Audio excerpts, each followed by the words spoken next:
আমি হাবিবে কিবরিয়া তোমার একটা থার্মোমিটার দিয়ে গেলাম। ও থার্মোমিটারটা কি জানো? থার্মোমিটার হলো ভালো কাজ করলে তোমার ভালো লাগে, খারাপ কাজ হয়ে গেলে তোমার খারাপ লাগে। ভালো কাজ করতে তোমার ভালো লাগে, ভালো লাগে। খারাপ কাজ হয়ে গেলে খারাপ লাগে, খারাপ কাজ করতে মনে চায় না, যদি হয়ে যায় তো খারাপ লাগে। ভালো কাজ করতে মনে চায়, যদি ভালো কাজ করেছো তো ভালো লাগে। হাবিবে কিবরিয়া বলেন ফাআনতা মুমিন, ফাআনতা মুমিন, ফাআনতা মুমিন।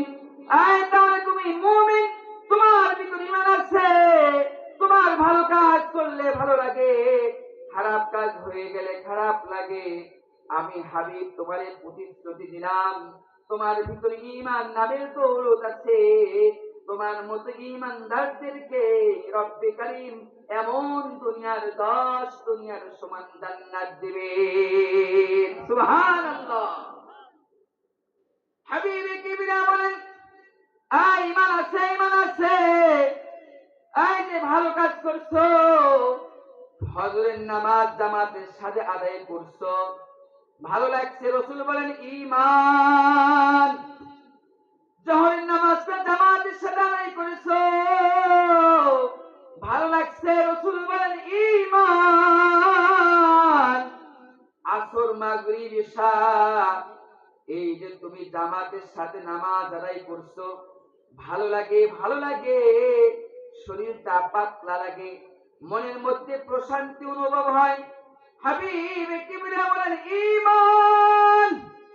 সারাদিনে সাদাকাতুল খায়রের ইবাদতটা তুমি করছো, সাদাকা দিয়েছো, অসহায়ের সাহায্য করেছো। তোমার কাছে সামর্থ্য নাই, সামর্থ্য নাই, লাখো কোটি কোটিপতিরা 5 কাটায় গেছে, তোমার পকেটে 10টা টাকা ছিল, ওই 10টা টাকা অসহায়রে দিয়েছো, মসজিদে দিয়েছো, মাদ্রাসায় দিয়েছো, ভালো লেগেছে। হাবিবে কিবরিয়া বলেন ঈমান। ঈমান। ফজরের নামাজ আনতে হায় হায়, যে কোরআন তিলাওয়াত করতে পারে, ও কোরআন তিলাওয়াতে বসে গেছে। কোরআন তিলাওয়াত তোমার শুনতে ভালো লাগে, কোরআন তেলাওয়াত শুনতে তোমার ভালো লাগে, তবে তুমি তো পড়তে জানো না। তাকিয়ার উপরেও কোরআন তোমার দিকে তাকিয়ে আছে, তুমিও কোরআনের দিকে তাকিয়ে আছো। বড় মায়া ভরে তোমার তাকাইতেছো, তাকাইতেছো, মনে মনে মালিকরে বলতেছো, গো মালিক, কোরআনের সুমধুর তিলাওয়াত শুনতে আমার ভালো লাগে, বড্ড ভালো লাগে গো মালিক।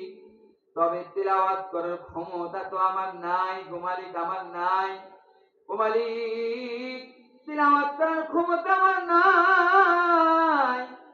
শ্রদ্ধা ভরে, ভক্তি ভরে, দিলে কষ্ট নিয়ে তাকিয়া থেকে কোরআনটা নিয়েছে, কোরআনটা নিয়ে চুমো খায়, আবার বুকে ধরে, আবার চুমো খায়, আবার বুকে ধরে।